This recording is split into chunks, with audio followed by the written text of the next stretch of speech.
Other thing, the Gnostics used in these texts the word hal, meaning simulation. They talked about the fact that these archons could create what we would call virtual realities through controlling perception. They said about the archons, they make something appear to happen that does not happen. They can induce a virtual reality experience in the translation. And what do the Islam and pre-Islamic world say about the jinn? They can manipulate humans by creating illusions. This will become big time relevant the longer we go into this 2 hours. So we're back to this, that what our reality does or is, it's possibilities and probabilities folded into existence by perception. So this whole archontic system is about programming our perception, programming a distortion of our perception, an inversion of our perception, which is why we live in a madhouse, because it's an inversion of the natural order. So the idea is to disconnect the human mind, the human droplet, from the ocean, and lock us into this tiny set of frequencies which then we perceive as all that there is to see, and gotcha. Now, before this, what I call hack, and you'll see why I say hack shortly, there was another world described by the ancients, and very much along the lines of the Avatar movie and the Na'vi, the blue people, and how they interacted with the natural world, how they communicated with animals, how they communicated with each other beyond speech. And what the Gnostic texts say is that the archons made a bad copy, as they describe it, of our original reality. The original reality was that kind of avatar world. And when you say that without the first 2 hours, it would sound ludicrous and ridiculous, and that's impossible. But we're not dealing with the physical. We're dealing with information. That world is an information construct which we decode into a lovely world. This is an information construct which we decode into the world that we have today. And the idea, this might need a battery, mate. The idea is was to create this illusory reality and replace the old reality, and then this needs a battery, I think, because it's going on me. Anyway, and then tuning humans into that bad copy. Now, when you think about it, we're tuned into an information field of certain frequencies. We decode that into a reality. If we are then moved, our dial is moved, so we're decoding something else, we just decode another completely different reality. And that's what is meant by this bad copy. So this is an image that sums it up. I'm walking outside in the sun. You don't have to be in the sun. You just have to decode the fact you're in the frickin' sun. And it's the same with this bad copy. You just decode a reality and you think it's real because it's the only one that you can perceive.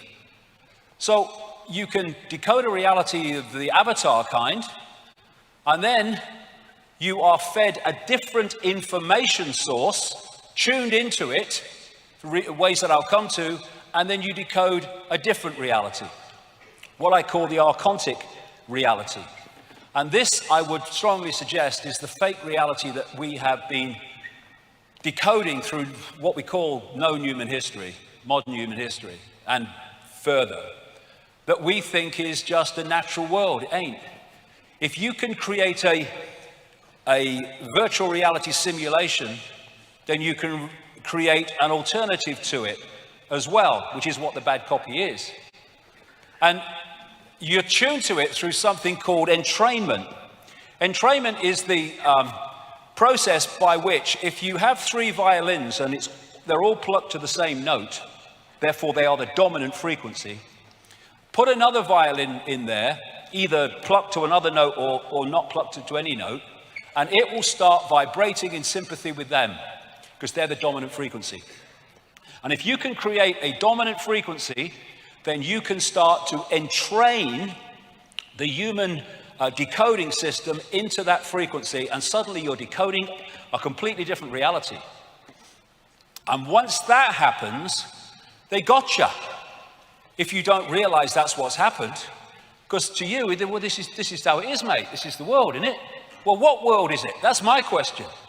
Now, what they are doing is manipulating us to either build or accept the building of our own prison and masquerade it as freedom or protecting us from terrorism and all that shite. And it's systematic. This is a guy called Edward Bernays, and he is known as the father of what we would call today spin, social engineering, manipulating perceptions. And he said, we are governed, our minds are molded, our tastes formed, our ideas suggested largely by men we have never heard of. In almost every act of our daily lives, whether in the sphere of politics or business, in our social conduct or our ethical thinking, we are dominated by the relatively small number of persons who understand the mental processes and social patterns of the masses. It is they who pull the wires which control the public mind. In other words, understand how we create reality and interact with reality, and then download and program your version of reality that you want people to believe. It's systematic. And here is a wonderful example of it, Archon education. If only it was. Control perception and you control reality, and you can get them as young as you can and plant their reality from the earliest possible age. Here we are, buses waiting to take inmates to the programming centers, because that is basically what they are. And teachers overwhelmingly have no idea that that's what they are. They're pawns in the game as well. They are passing on the curriculum and teaching in ways that they are told to teach, which is programming a perception of reality by emphasizing that and ignoring or suppressing alternatives to it. Einstein said brilliantly, everybody is a genius, but if you judge a fish by its ability to climb a tree, it will live its whole life believing it is stupid.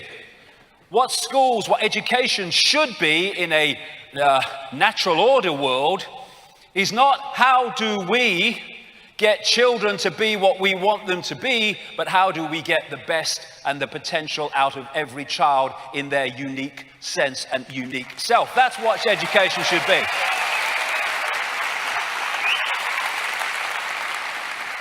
But like I say, we live in an inversion, and so we get the opposite of that.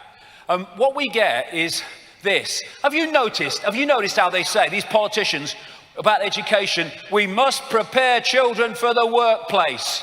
In other words, we must prepare unique expressions of all that is, has been, and ever can be to be a cog in a fricking machine for the rest of their bloody life.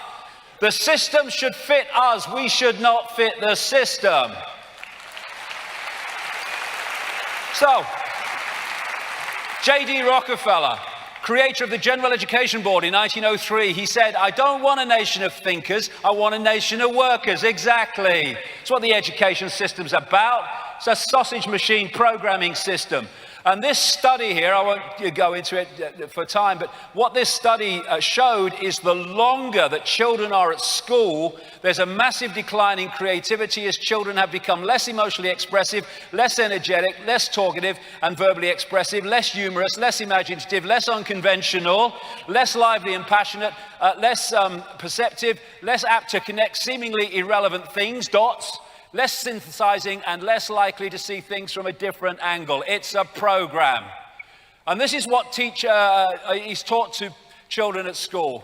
What school teaches children: truth comes from authority, intelligence is the ability to remember and repeat, accurate memory and repetition are rewarded, non-compliance is punished, conform intellectually and socially. That's what it's about. And the very bloody fact that vast numbers of young people have been through this shit and they've come out awakened to the fact that they're not being told the truth is a wonderful example of the power of consciousness over program.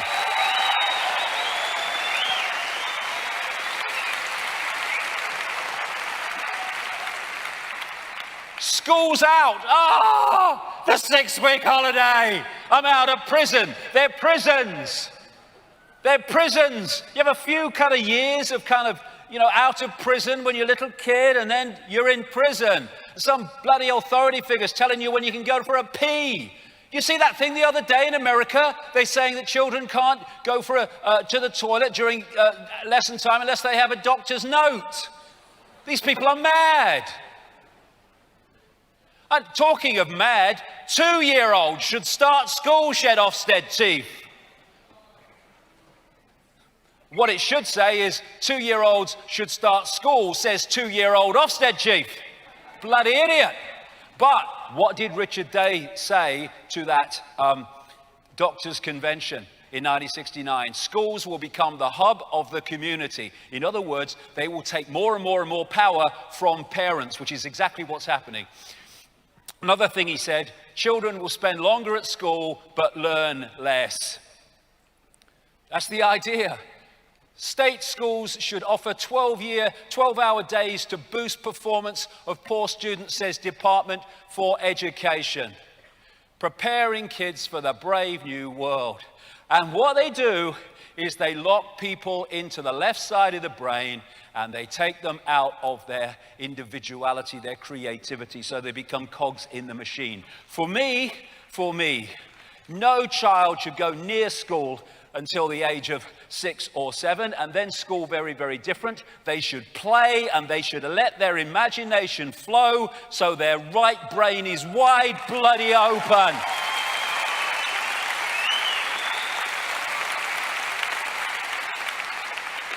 There you go, the original PlayStation. And they're taking the piss now. What they're doing is putting people into a lifetime of debt to pay for their own frickin' programming. That's what they're doing. Look at these student bloody loans. You know, get into debt for the rest of your life, brackets control, and then you'll pay for your own bloody programming. Here you go, education. Be a good citizen, accept the program. Bollocks to that. Talking of programming, Archon Media. Control perception and you control reality. The media is owned by a tiny few corporations, which in the end are owned by the same network of families. And they're dictating and suppressing and dictating and emphasizing information and suppressing information that gives another view of reality. How to control what people think. Create or buy out major news agencies and TV channels. Only publish stories that promote your agenda. Maintain debate within a strictly limited range of views and subjects. Focus on traumatic events to keep the public traumatized and in fear. Label anyone who exposes your system and manipulation as a conspiracy theorist. And that's what they do all the bloody time. I tell you, conspiracy nuts. I love this one. For God's sake, Trevor, always you with that conspiracy stuff. I'm telling you, the man and the dog are definitely working together.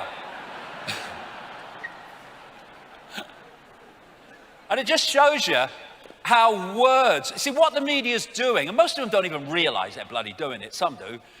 They're telling you what you're looking at. So in Afghanistan, he's a terrorist. In Syria, he's a rebel, as long as he's not on Assad's side. In Iraq, he's a terrorist, and in Libya, he's a freedom fighter, right? They're all violent, bloody tossers. That's what they all are. And how you crop a picture. There's the picture, crop it, says one thing. Crop it, says another thing. Manipulating is so easy. And then you get this manufactured conflict, as if we've got media choice like we've got political choice. So in America, they've got this lady called Rachel Maddow of MSNBC, left, Democrat, liberal. And then you've got Bill O'Reilly, so far out, he's outside the building in the frickin' street, he is. And they argue with each other and they all that stuff. And they give you the impression, oh yeah, there's some political debate going on. But there has a common theme and there is a common denominator. All of them, when it comes to the fact that there's some kind of conspiracy going on, are absolutely in total unison that it's all madness. There can't be any conspiracies, including these two, Jon Stewart and Bill Maher, who's supposed to be like politically incorrect and political kind of satirists. But when it ever comes to the fact that there's something strange going on and something is going on we're not being told and we should know about, they're united in the fact that all conspiracy researchers are crazy. So Malcolm X said, if you're not careful, the newspapers will have you hating the people who are being oppressed and loving the people who are doing the oppressing. Don't we see that in this propaganda against the poor and people like that in our society? Let's hate them and let's love the people who are oppressing them. Exactly what he's talking about. And then we have peer pressure. You see, when you've been through this propaganda, when you've been through this programming system, then it would be bad if you just took the programming yourself and left other people. I said many years ago, you know, the human race laughs at sheep, but we out-sheep the sheep, because at least the sheep need a frickin' sheepdog to keep each other in line. We keep each other in line. Ourselves, we don't need any bloody outside influence. So peer pressure says, if you're speaking outside the norm that we've been programmed to believe in, then we're going to give you a hard time. And people are fearful, and they keep their heads down and their mouths shut because they fear what other people think of them. I can tell you from long experience, it doesn't fricking matter. Individuality. You laugh at me because I'm different. I laugh at you because they're all the bloody same. They are seeking to hijack our perception. We need to take our perception back. You know, when the Native Americans are talking about this choice between one side of us and another side of us, well, that is the world that we have helped to create by falling into its trap. People say, what are the solutions? That's the solution, because everything comes from that. Joy, love, peace, hope, serenity, humility, kindness, benevolence, empathy, generosity, truth, compassion. All these things will transform the world. And there's so many people in this world who are already there. But they need to put their heads above the parapet and express that instead of hiding it and hiding away from society. Which one wins decides which society we live in. We've been decoding this reality. We need to decode this reality, and that means changing our consciousness, and that's what we decode. And Albert Einstein said, we cannot solve our problems with the same thinking we created them. So here we are in a perfect example of that. The way we have expressed ourselves through generations and generations, thousands of years of what we call human life, has got us into this situation. And so we need to change that to get out of it. And the difference is being in the program or being conscious beyond the program. It is absolutely that simple. And once we're really conscious beyond the program, there'll be nothing like fear of expressing yourself within the realm of the program. Because some people kind of suss the program, but they've not got so conscious that they've gone above fear so that they can actually express themselves within the program. They've sussed the program, but then they keep their heads down and their mouths shut because they worry about the consequences of challenging the program. That's not in a conscious state. That's a greater awareness state. It's not a conscious state. A conscious state coming from the heart. The heart doesn't do fear. Bollocks to that. Fear, heart. Love doesn't fear. Love has this image of being weak. Oh, he's about love. He'll be doing the washing up next. What's he doing? Well, love is beyond fear. It's beyond time and space, the realm of fear. Thus, it does what it believes to be right, whatever that is and whatever it takes. And when we reach that level, there'll be so many people speaking out and expressing themselves in the program will get absolutely dismantled by people waking up and expressing that awakeness. You know, it is so simple. How do we change the world? We change ourselves. How do we change ourselves? We step out of the program and become the conscious infinity forever that we are. Becoming conscious beyond mind. In this, kind of matrix, they'll never kind of see it, like in the quotes I've been giving about the simulated universe. They'll never see it, the walls. Well, the way through the walls is becoming conscious beyond mind. It's breaking out of thought and going into intuitive knowing, into a state of awareness that is beyond thought. It just knows. You know, we do the body language. It's telling us. We're saying, hold on, I'm thinking. And then we go, look, I just know. Because that's where knowing comes from. And what am I saying? Reversing the inversion, going from interacting with this reality through the gut and the emotions and starting to interact with it through the heart again. And we can do it. It's a choice. We can do it now. We can do it tonight. We can go on doing it after tonight. It is just a choice. But people often don't make the choice because they think, well, the consequences of making the choice, well, my life will change. Yes, it will. For the better, overwhelmingly, once you start to break out of it. The divine light is always in man, woman, presenting itself to the senses and to the comprehension, but man rejects it. We just have to let it in. You let it in through the heart. This is a wonderful lady, Alice Walker, wonderful lady. The most common way people give up their power is by thinking they don't have any. And that is the greatest dismantling of human power that this archontic force has, is selling the perception that we don't have any. You had the power all along, my dear. We have just forgotten and we're waking up to it. Who do we answer to? David Icke? Do we answer to Ethel Jones or Charlie Smith? Or do we answer to I am infinite awareness, all that is, has been, and ever can be, having an experience of that name? That is the revolution of self-identity, from experience to that which is experiencing. Imprisoned by walls that we build for ourselves, and the system helps us, encourages us to build them. Perception programming. We accept the imposition of belief from other people, whether it's parents or academics. No. Blank sheet of paper. I decide, the I decides what goes on that paper. In other words, what I accept as my reality. I don't care how many letters you've got after your name. I don't care if you're freaking famous. I don't know who you are. I don't care if you're my mother and father who are trying to impose their belief system upon me. I am infinite awareness. I will decide what my belief is and how I perceive reality. And that, again, breaks out of this program of responding to how others tell us we should be. And we've got to kind of realize that there will be resistance to that. People who go, oh, yeah, what about you, when you start to resist the program. But it doesn't matter, because if they can't respect our right to be us, well, what we bother in being around them anyway for? It's about dropping the actor's mask or realizing what the mask is, that it's just an experience. It's just a point of attention within infinite reality. And when we leave this body, we'll move our point of attention. And we are doing that infinitely forever. That's as bad as it freaking gets.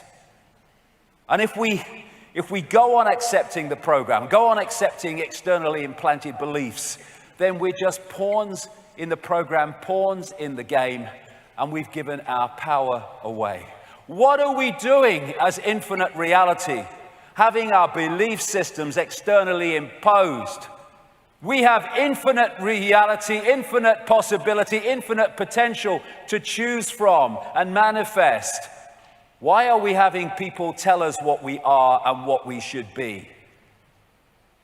When we choose not to do that, when we choose not to fall into the program, then we start to make a positive difference in the world. Because by disconnecting from the program, we are taking its power away, one by one by one. And when we get caught in emotion, that's what we're supposed to do in our freaking challenge, overcoming emotional impulses. You know, I know that as much as anybody. But when we get caught in these emotion programs running through the body, and what's interesting is when near-death experiences describe their experiences, invariably they say, when I left the body, there was no emotion. It wasn't your emotion loss.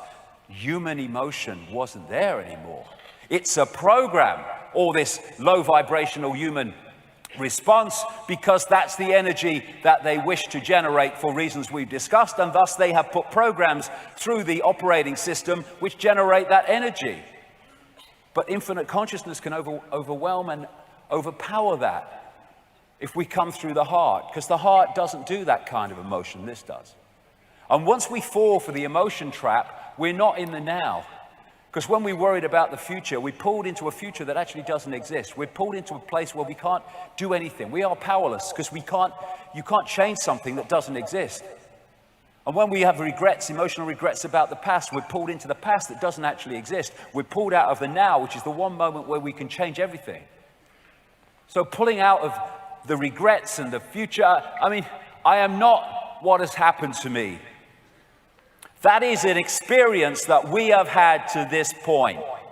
And it's brought us to this point. And some of the things we haven't liked have been good for us because it's given us experiences that have helped us to become more understanding of everything. But I am not what has happened to me. I am where I am now. And at any point in the now, we can make a new start.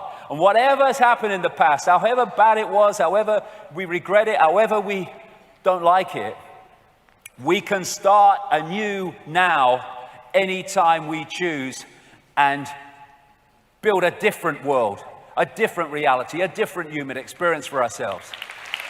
We have the power to do that as long as we don't fall for the program that pulls us into the past and the future. I am not what I choose to, I am what I choose to be now. And tonight, anytime, we can choose to be something different. Oh, well, you weren't like that before. No, but that was another now. This is this now. I am now. And Leonardo da Vinci said, one can have no smaller or greater mastery other than mastery of oneself. This is the revolution. Mastery of oneself that takes us out of the program and ceases to have us being a computer terminal on someone else's matrix. And what we do is we don't accept externally downloaded perceptions of reality. We choose our own on our terms. Socrates said, the secret of change is to focus all of your energy not on fighting the old or fighting anything, but on building the new. And this revolution is about building the new. And by building the new, by the very definition of doing that, you're challenging the old by definition. You're replacing it with something else instead of fighting it and becoming an expression of what you're fighting. What you fight, you become. Remember who you are. That is the revolution. And having the initial courage, but you soon get past that and the need for it, to express who you are, no matter what people say about you, do about you. Because if we give away our right to be us because of what the program is doing to us, well, we might as well not even start. Can you remember who you were before the world told you what you should be? That's a starting point. Let's now, from this point, start to be who we are and not what the world is telling us we should be. People think that oneness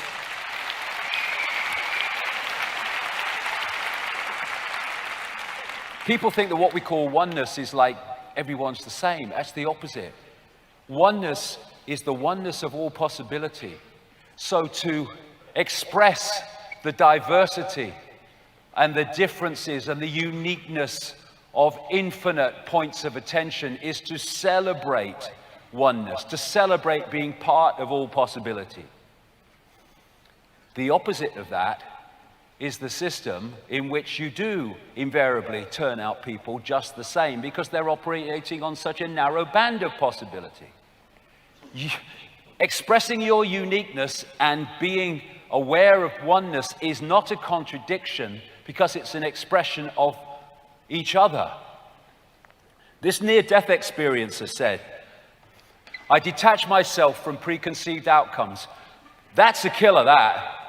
Because once you have a preconceived outcome, this is what I want the outcome to be, and you're not kind of fluid, well, we'll go and see where it goes, then if that outcome doesn't happen, then you consider it a failure, you consider that it's not happened, and you consider life's terrible. And yet, if you just flowed with it, well, that possibility might manifest, a better one might manifest in somewhere else. So preconceived idea is such a trap, such a prison, preconceived outcomes. And trust that all is well. Being myself allows the wholeness of my unique magnificence to draw me in those directions most beneficial to me and to all others. This is really the only thing I have to do. And within that framework, everything that is truly mine comes into my life effortlessly, in the most magical and unexpected ways imaginable, demonstrating every day the power and love of who I truly am.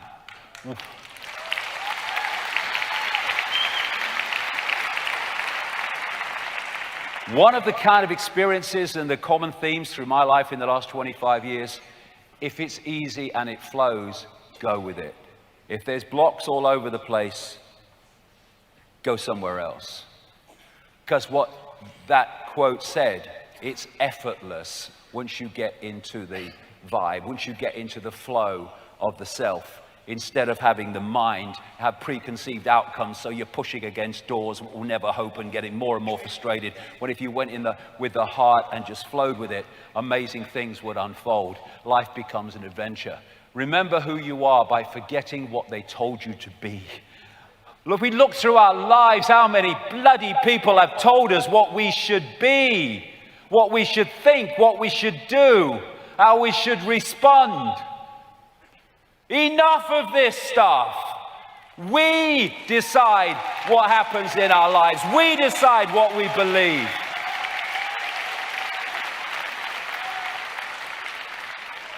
That's what freedom is. It's not freedom to have imposed external beliefs. It's freedom from external imposed beliefs. We are one. We are expressions of an infinite awareness. If you don't become the sea or the ocean, you'll be seasick all your life. And when you open your heart and you open your mind to sync with the heart, then you start to interact with the sea. That sea of infinite knowledge, awareness, that sea of infinite intuitive knowing, where without looking in any academic direction, you just know. You just know. You just know what's right. You just know where you have to be tomorrow, because this is telling you, and you follow it, and suddenly amazing things happen because you followed it. Where if you followed the head, oh, can't go there, that's silly, you will not have those amazing experiences because you've cut them off. This is Ibn Alexander from his near-death experience, in which he said, to experience thinking outside the brain is to enter a world of instantaneous connections that make ordinary thinking, those aspects limited by the physical brain and the speed of light, seem like some hopelessly asleep or sleepy and plodding event. Our truest, deepest self is completely free. It is not crippled or compromised by past actions or concerned with identity or status. It comprehends that it has no need to fear the earthly world, and therefore it has no need to build itself up through fame or wealth or conquest. The revolution is to take that awareness of self and bring it into the program. And with that, the program will dissolve in the sight and the power of that energetic change that it will undergo as a result of that energetic transformation that we bring. Here's another near-death experience. So I have never interviewed anyone who had a near-death experience who told me that they came back to make more money or to spend more time at their jobs away from their families. Instead, they became convinced that they need to be more loving and kind. They react to their experience by living life to its fullest. They believe their lives have a purpose, even if that purpose is obscure to them. Invariably, it involves concepts such as love of family, service to others. They seem to know that the love they create while living will be reflected and radiated back to them when they die or when they change their point of observation. It's that awareness, that heart-centered awareness beyond the program, beyond body-mind, that we need to connect with, we need to become part of, because it's the true self anyway, and bring that in an expression in the way we live our lives into this program. That will dissolve the program and start to manifest that reality here. That's all it is. We don't need minutes and committees. I don't even really need vast protests. We need to transform the reality by becoming another reality and expressing that reality within this one. This reality will not survive that energetic onslaught of the natural order, of truth, of love, of peace. It won't. And it depends on us not doing that. A Jim Morrison quote, the most important freedom is to be who you really are. You trade your reality for a role. You trade your sense for an act. You give up your ability to feel. In exchange, you put on a mask. There can't be any large-scale revolution until there is a personal revolution on an individual level. It has got to happen inside first. That is the revolution. It's so simple. We want a world of love and peace, then we have to be loving and peaceful with each other as well as those we don't like.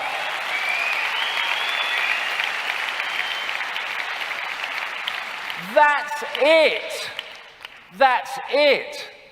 It's rejecting the program and rejecting the impulses to follow the program and expressing our freedom, living what we want this world to be, and collectively we will be the world that we want it to be. It's that simple.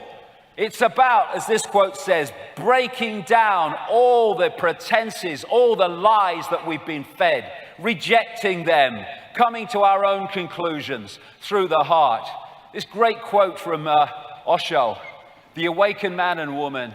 People are afraid, very much afraid of those who know themselves. They have a certain power, a certain aura. Why? Because they're accessing high frequency, vibrational energy, awareness, information.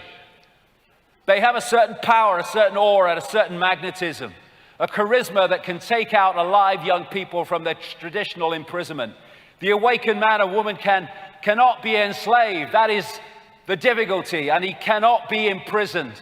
The awakened man is the greatest stranger in the world. He does not seem to belong to anybody. No organization confines him, no community, no society, no nation. That is the revolution.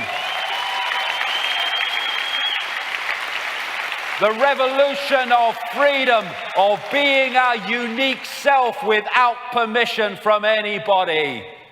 Who's got to give me permission to be me? I don't need it, thank you. I am what I am, I shall express it. I am me, I am free.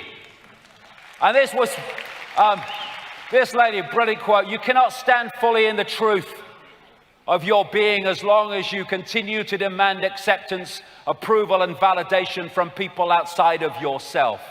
Be willing to piss people off if it means standing up for your truth of who you are.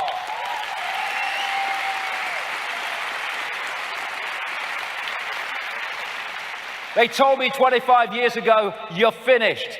No way out of this, no way back from here. It's all over. What are you going to do with the rest of your life? It's over. You can't go any further after all that frickin' ridicule. Watch me. Watch me.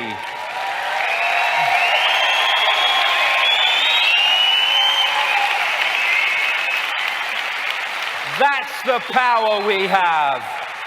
We don't have to compare ourselves with other people. We are our unique self. We have nothing to compare with.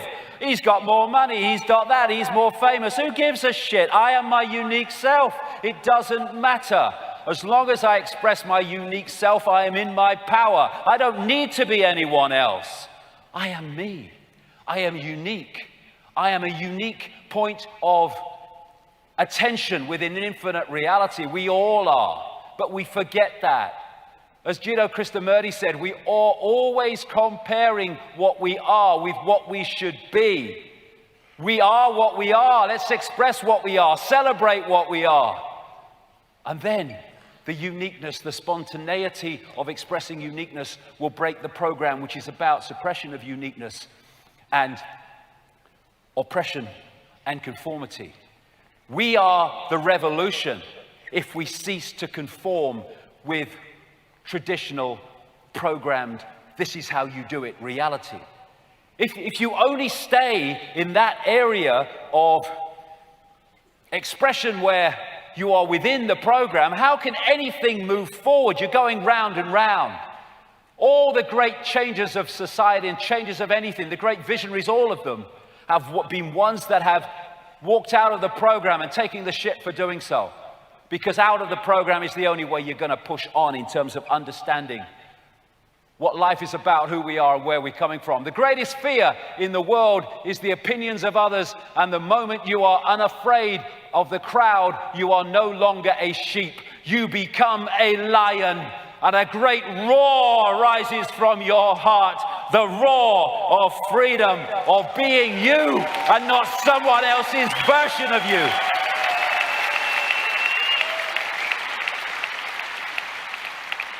Come out of the masses, stand alone like a lion and live your truth according to your own light, not someone else's version of it.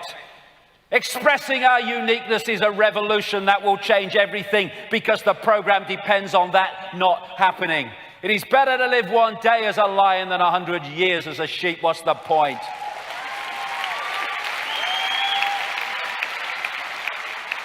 Doing what is right, no matter what you are told, is the spirit of change. Because if you don't do that, you're just operating within the circle and nothing changes. You have to step out of the circle and do what you believe to be right rather than what you are told to do, to break out of the program, out of the circle, and thus move society forward. Do what is right, not what is easy. What a bore doing what is freaking easy all the time. It's easy on one level, though, not with opening up to consciousness, to actually stay with your head down. Oh yeah, I'll just conform. But if you want to express beyond the program, then we have to do things that sometimes we find challenging, like speaking our truth in a world that doesn't want to hear. It's just freaking smoke. Leaving the herd, that's the revolution, because the herd is the program. So if we leave the herd, we leave the program.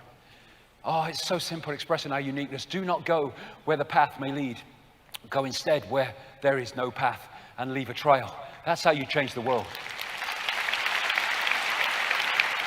That's how you change the world. It's the only way. One who follows the crowd can go no further than the crowd. What is that saying?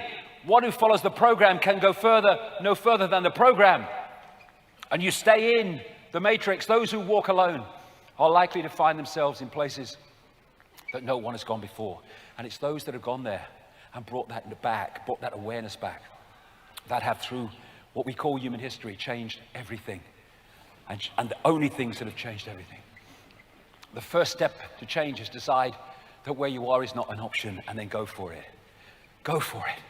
Not sitting around, well, what are the, jump! And you find you can fly. Doesn't mean there ain't challenges, but my God, you find your life changes. And it becomes the adventure and not the chore, not the round and round the garden. It takes nothing to join the crowd. It takes everything to stand alone. And it's those who stand alone that change everything, because those that stand alone are outside the program. As I said right at the start of the day, today's mighty oak is just yesterday's nut that held its ground long enough for perception to move and see that it wasn't a nut all along. Small minds cannot comprehend great spirits.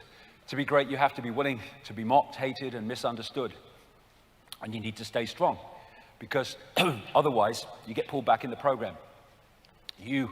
What a great quote this is from Bob Marley. And I tell you what, even in recent times, I've freaking learned this one. You never know how strong you are until being strong is your only choice. It's amazing what strength we can manifest when the situation demands it. Where in our minds, when we're thinking about it, we think, I don't have that strength. And then suddenly when it comes to it, you do. It's taking responsibility, because what we don't face, we cannot change. This is why the New Age is, oh, it's negative. They'll never change a freaking thing. Never change a thing. They're just in denial. They're just in escapism. You need to face what we need to face, and then we can change it. I can't see nothing wrong. Everything seems fine.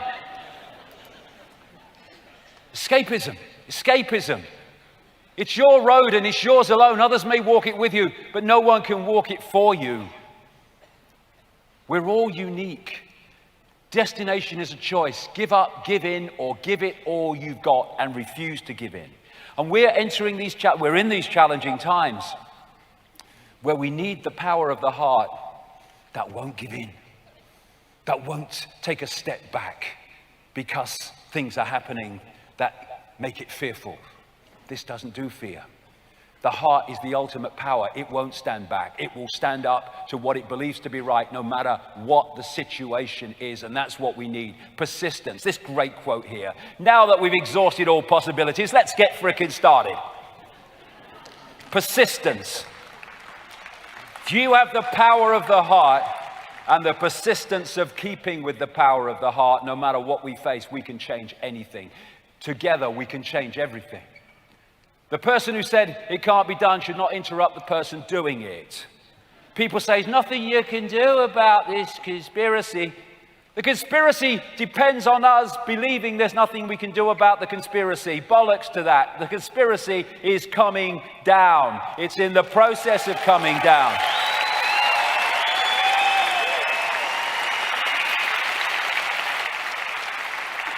It may not seem like it, but my God, the cracks in the dam are becoming more and more obvious. There's a phenomenal wake-up going on around the world.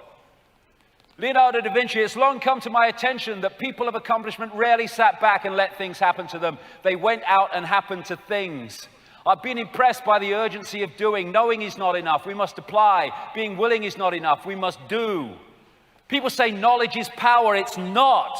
The use of knowledge is power. Having knowledge and not using it is might as well not frickin' have it. One of the responsibilities of starting to understand what is happening is to express that and communicate it so more and more people have access to it. It's a responsibility for the gift of knowledge, for the gift of awareness. The only way to deal with an unfree world is to become so absolutely free that your very existence is an act of rebellion. That is the revolution.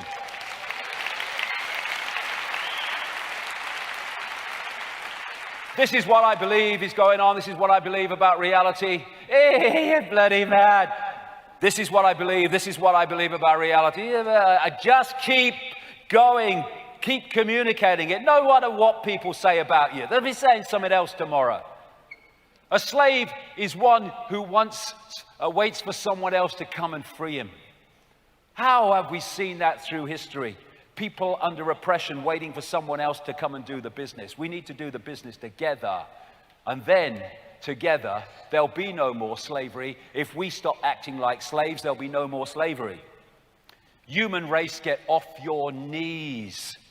We get off our knees, we look this system in the face, and we say no more. We're not cooperating anymore with our own enslavement. And the thing is, the power is with us in numbers alone.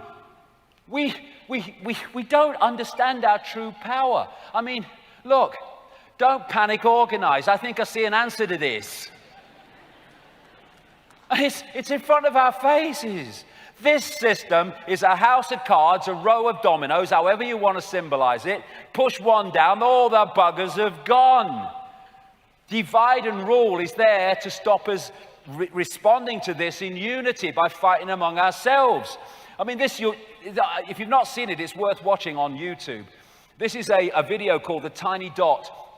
And what it does is show the numbers comparison between the American people, and this is only some of it, and that which is dictating to the people and dictating their lives and changing the laws that impose themselves on their lives. We are the many and they are the tiny few.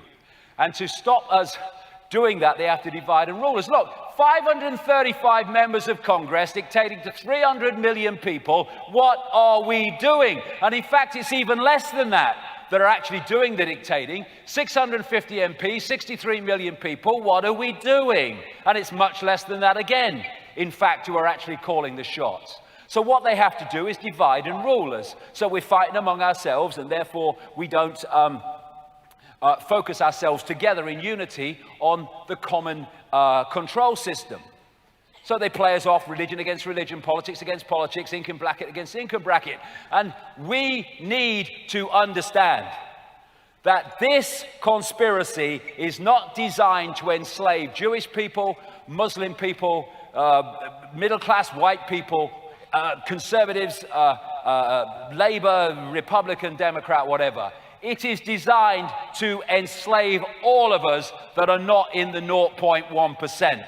That is, for goodness sake, let's concentrate our minds, put down our dividing belief systems, put them aside, and let's unify with what all of us are going to be affected by and increasingly are affected by. Let's look at the control system that wants to enslave us all, and let's work together to bring it to an end, because we have the unity, we have the numbers to do that. We fight among ourselves. Resentment, Carrie Fisher, great quote, resentment is like drinking poison and waiting for the other person to die. Well, let's put this aside, for goodness sake. All this internet stuff you see, all this abuse. You know, at Anonymous, typical example, at Food Nutrition, I'm a 30-year-old fitness fanatic and food expert, and you're wrong, you dumbass. All this is going on. All this abuse. All on these conspiracy sites where all this abuse is going on, and they say they want to change the frickin' world. They're just perpetuating the world that they say they want to change. Look at all this, slaves fighting slaves. Can't we see it? Can't we see that there's a common enemy, if you want to use that word? I don't like it, but there's a common focus that we need to look upon and deal with. And while we're fighting among ourselves, and while people in uniform within the 99% are policing on behalf of the 1% or less, the system goes on. And this is one of the biggest divide and rules of all. Me, me, me. At least, you know, if you're in a religious group or belief system or political, whatever, at least it's a group of you divided from a group. What me, me, me does is divide every individual in me, me, me mode from the rest of humanity. Because the only decision that's being made on actions is what is right for me, me, me. Therefore, the rest of humanity is excluded from the decision-making process. It just isolates every individual in a little island, a little bubble, outside the rest of humanity. And what would change this world overnight if we started doing what we believe to be right, and not necessarily what we believe to be right in the moment? Not screwing someone because we can, but doing the fair thing because we can. And if we just do what we believe to be right, as opposed to what we believe to be right for us in that moment, that will transform everything, because this world's been created by people making decisions for their own benefit instead of the benefit of the greater humanity, the greater oneness, the greater I. And when we cut off the energetic sustenance of this force, which depends on low vibrational distorted emotion and distorted thought, then the power is withdrawn from that which oppresses us. If we withdraw that energy source and bring in that energy source, the game is over. Because we turn the electricity off. We turn the nutrition off that feeds the beast. And again, we're back to the same thing in that Native American wolf image. Think love, think peace, think harmony. And then we turn the collective energy field, the energetic sea, into love, peace, and harmony.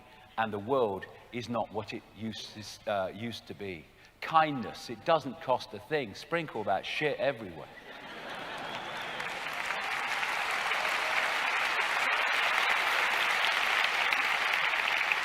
It's a choice. You know, and I'm not standing here like, you know, cross-legged Buddha on a mountain. We all have these challenges to deal with. Hug the world to sanity. Give me a hug. Hug the world to sanity. Isn't that nicer than a conflict? Isn't that nicer than shouting at each other? What are we doing? And it's only a choice. It's only a choice, and people think it's trite and it's weak and it's not very much. It will change the frickin' world if we did this. Infinite love is the only truth. Everything else is illusion. When we realize that, we go outside the illusion.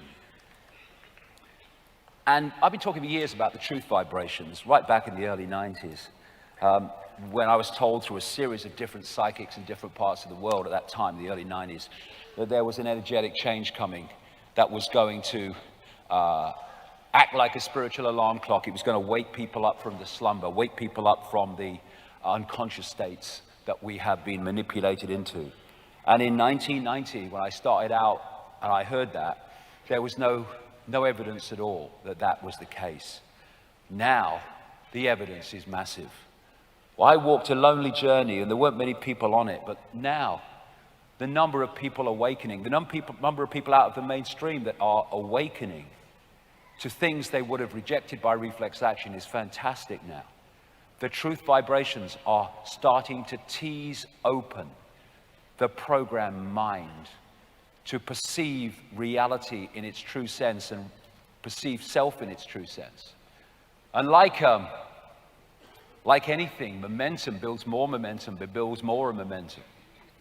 And we are entering a period now in the next 10 years where much as the system will try more and more and more to oppress and suppress, the awakening is going to wash this away, because we will cease to, oh, gold. I think I used to be a goalkeeper, getting down in fricking installments now.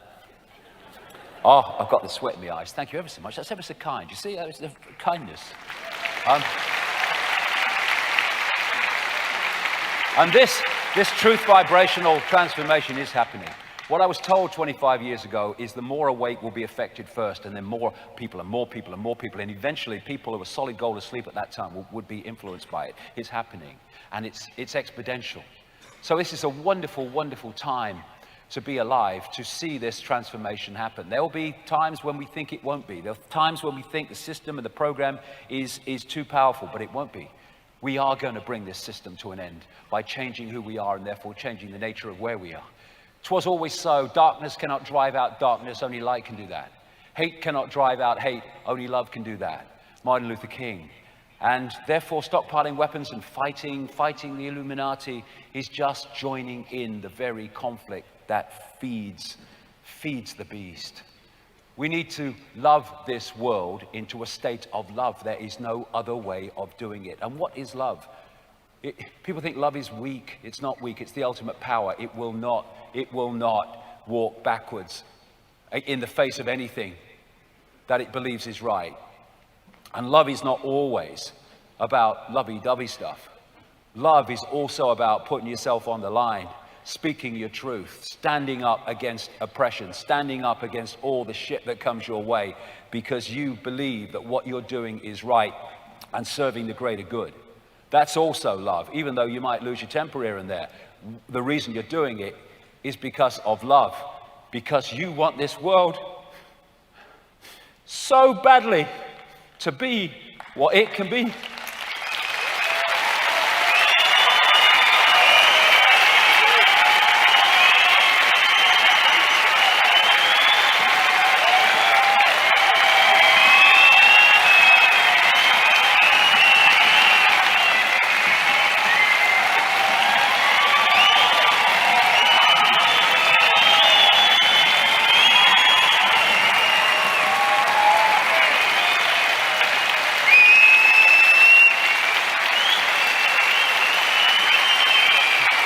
And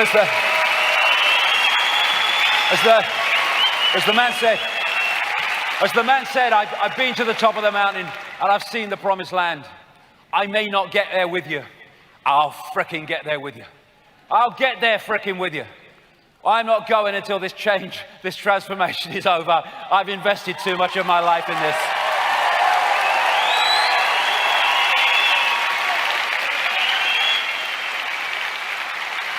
But if you talk about destruction, don't you know you can count me out? We don't have to fight. Critical thinking is not the manifestation of red mist. We need to stay calm. We need to stay in the heart. You don't fight for peace, you peace for peace. All the reasons I've talked about. I'm no longer accepting things that I cannot change. It's time to change things that I cannot accept and not accept anything less. Be a loose cog in the machine and the machine will cease to function. Stop cooperating if no one rules, if no one obeys. That's the point. And there's billions of us being oppressed by a few. If we stop cooperating with our own oppression. The game is over. Unthinking respect for authority is the greatest enemy of truth. Look at it. What if these sheep, these goats, whatever they are, refused to cooperate with these two? What would these two do? They would know what to do. It's all over. And this is a great quote from Gandhi. Don't cooperate with evil, he said. You assist an evil system most effectively by obeying its orders and decrees. An evil system never deserves such allegiance. Allegiance to that means partaking of this evil. A good person will resist an evil system with his or her own soul. We need to stop cooperating with our own enslavement together, and it will be over. It's our cooperation with our own enslavement that makes it possible. What happens if they stop complying, Mom? We're fucked.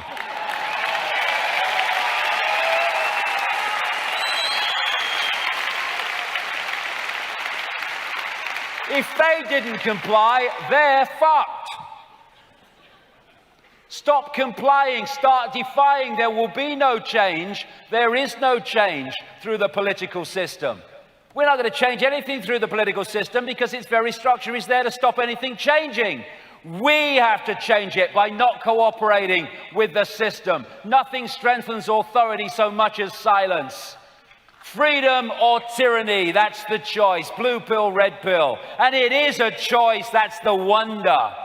We are in a situation where we are still in control of our destiny by the choices we make, but we need to make them together and work together. Mind prison or free thought, choice. Matrix has us or Matrix doesn't have us, choice. Awaken from the program.